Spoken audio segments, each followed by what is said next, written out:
ಎಲ್ಲರಿಗೂ ನಮಸ್ಕಾರ. ನಾನೇ ನಿಮ್ಮ ಈಶ್ವರ್. ವೆಲ್ಕಮ್ ಟು ದ ನಿಮ್ಮ ಈಶ್ವರ್ ಚಾನಲ್. ವಿಡಿಯೋನ ಶುರು ಮಾಡೋಕ್ಕೂ ಮುನ್ನ ನಿಮ್ಮ ಈಶ್ವರ್ ಚಾನಲ್ನ ಸಬ್ಸ್ಕ್ರೈಬ್ ಮಾಡ್ಕೊಳ್ಳಿ. ಬನ್ನಿ ವಿಡಿಯೋನ ಶುರು ಮಾಡೋಣ. ಸೊ ಇದೆಲ್ಲ ನಡೆದೈತೆ ಅಂತಂದರೆ, ರೀಸೆಂಟಾಗಿ ನ್ಯೂಸ್ಗಳೆಲ್ಲ ನಾನು ಜಾಸ್ತಿ ಓದ್ತಾ ಇರ್ತೀನಿ. ರೀಡ್ ಮಾಡ್ತಿರುವಂಥ ಸಂದರ್ಭದಲ್ಲಿ ಕೆಲವು ನ್ಯೂಸ್ಗಳನ್ನ ಓದ್ತಾ ಇರ್ತೀನಿ. ಈಗ 2025 ಡಿಸೆಂಬರಲ್ಲಿ ಒಂದು 32 ವರ್ಷದ ಮಹಿಳೆಯನ್ನು ಹಿಡಿದು ಬಂಧಿಸಿ ಒಳಿಕಾಕ್ತಾರೆ.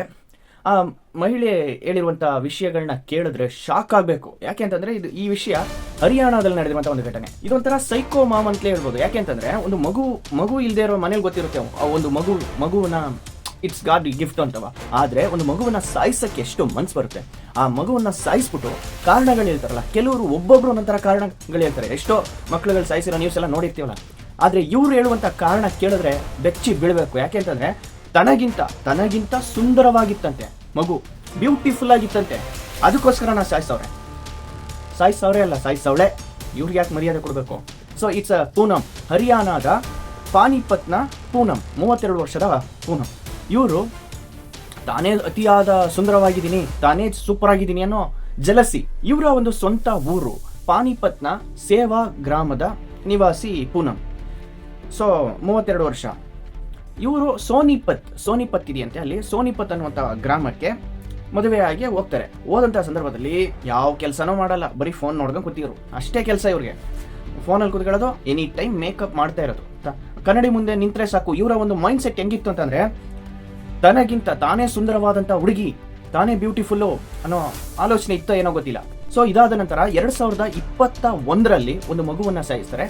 ಇವ್ರ ಮಗು ಅಲ್ಲ, ತನ್ನ ರಿಲೇಟಿವ್ ಮಕ್ಕಳು ಒಂದು ಮಗುವನ್ನು ಸಾಯಿಸ್ತಾರೆ. ಇವರ ಒಂದು ಟೆಕ್ನಿಕ್ ಹೆಂಗಿತ್ತು ಅಂತಂದರೆ, ಈ ನೀರಿನ ಟ್ಯಾಂಕ್ ಅಥವಾ ಪ್ಲಾಸ್ಟಿಕ್ ಡಬ್, ಈ ನೀರಿನ ಟ್ಯಾಂಕು ಮತ್ತು ಪ್ಲಾಸ್ಟಿಕ್ ಡಬ್, ಸೊ ಅದರಲ್ಲೇ ಮುಚ್ಚಿ ಸಾಯಿಸ್ತಿದ್ರು. ಸೊ ಒಂದೇ ಟೆಕ್ನಿಕ್ನ ಯೂಸ್ ಮಾಡಿ, ಒಂದೇ ಮೆಥಡ್ ಆಫ್ ಕಿಲ್ಲಿಂಗ್ನ ಯೂಸ್ ಮಾಡಿ ಬಂದವ್ರೆ. ಸೊ ಫಸ್ಟ್ನೇ ಕೊಲೆ ಹೆಂಗಿತ್ತು ಅಂತಂದರೆ, ಸೂಸೈಡ್ ಥರ ಮಾಡಿಬಿಟ್ರು. ಸೂಸೈಡ್ ಥರ ಮಾಡಿದ ಮೇಲೂ ಕೆಲವರು ನಂಬಲಿಲ್ಲ, ಇವರೇ ಏನಾದ್ರು ಮಾಡಿರ್ತಾರ ಅಂತ ಯೋಚನೆ ಬರ್ತಿತ್ತಂತೆ. ಸೊ ಅಲ್ಲಿರೋರಿಗೆ ಎಲ್ರಿಗೂ ಕೂಡ ರಿಲೇಟಿವ್ಗಳೆಲ್ಲ ಮಾತಾಡೋಕ್ಕೆ ಶುರು ಮಾಡಿದ್ಮೇಲೆ ಎಷ್ಟು ವಕ್ರತೆ ಅಂತ ಹೇಳ್ಬೋದು.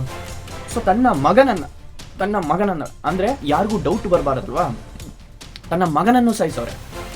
4 ವರ್ಷದ ಮಗುವಂತೆ, ಅದನ್ನು ಕೂಡ ಸೇಮ್ ಮೆಥಡ್ ಆಫ್ ಕಿಲ್ಲಿಂಗಲ್ಲಿ ಕಿಲ್ ಮಾಡೋರೆ. ಸೊ ಮರ್ಡರ್ ಮಾಡಿಬಿಟ್ಟು ಸೂಸೈಡ್ ಥರ ಕ್ರಿಯೇಟ್ ಮಾಡೋರೆ ಇವರೇ.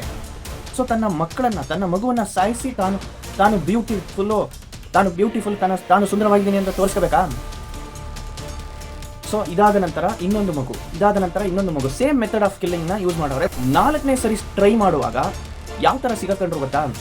ತನ್ನ ರಿಲೇಟಿವ್ ಫಂಕ್ಷನ್ಗೆ ಹೋಗಿರ್ತಾರೆ. ತನ್ನ ರಿಲೇಟಿವ್ ಫಂಕ್ಷನ್ಗೆ ಹೋಗಿದ್ದಾಗ ತನಗಿಂತ, ಈ ಪೂನಮ್ಗಿಂತ ಅತಿ ಸುಂದರವಾಗಿ ಒಂದು ಮಗು ಕಾಣಿಸ್ಕತ್ತಂತೆ. ಆ ಮಗುವನ್ನು ಕರ್ಕೊ ಹೋಗಿ ಒಂದು ಪ್ಲಾಸ್ಟಿಕ್ ಡಬ್, ಆ ಡಬ್ನಲ್ಲಿ ಸೇಮ್ ಮೆಥಡ್ ಆಫ್ ಕಿಲ್ಲಿಂಗ್ನ ಯೂಸ್ ಮಾಡೋರೆ, ಮುಚ್ಚಿಬಿಟ್ಟು ಬಂದವ್ರೆ. ಬಂದಂಥ ಸಂದರ್ಭದಲ್ಲಿ ಪಕ್ಕದಲ್ಲಿ ಯಾವುದೋ ಒಂದು ಅಂಗಡಿ ಇತ್ತಂತೆ. ಆ ಅಂಗಡಿಯಲ್ಲಿ ಇದ್ದಂಥ CCTV ಫುಟೇಜಲ್ಲಿ ಸಿಗಾಕೊಂಡ್ರು. ಸೊ ಇದೇ ಥರನೇ ಸಿಗಾಕೊಂಡು ಪೊಲೀಸವರು ಬಂಧಿಸಿ ಹಿಡಿದು ವಿಚಾರಿಸಿದಾಗ, ಸೊ ಒಂದು ಕಿಲ್ ಕೇಸ್ಗೋಸ್ಕರನೇ ಬಂದರು.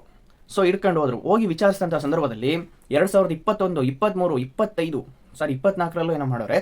ಸೊ ಟೋಟಲ್ 4 ಮಗುವನ್ನು ಈ ಥರ ಮಾಡಿದ್ದು ಹೇಳೋರೆ. ಸೊ ಇದನ್ನ ಕಾರಣ, ಇಷ್ಟೆಲ್ಲ ಈ ಥರ ಎಲ್ಲ ಮಾಡಿದೀಯಾ, ಏನು ಕಾರಣ ಅಂತ ಕೇಳಿದ್ಗೆ ಜಾಸ್ತಿ ಏನಿಲ್ಲ, ಸುಂದರವಾಗಿತ್ತು, ತನಗಿಂತ ಆ ಮಕ್ಕಳೆಲ್ಲ ಸುಂದರವಾಗಿತ್ತಂತೆ, ಅದಕ್ಕೋಸ್ಕರನೇ ಈ ಥರ ಮಾಡಿದ್ರಂತೆ. ತನ್ನ ಹೆತ್ತ ಮಗುವನ್ನೇ ಸಾಯಿಸೋರೆ.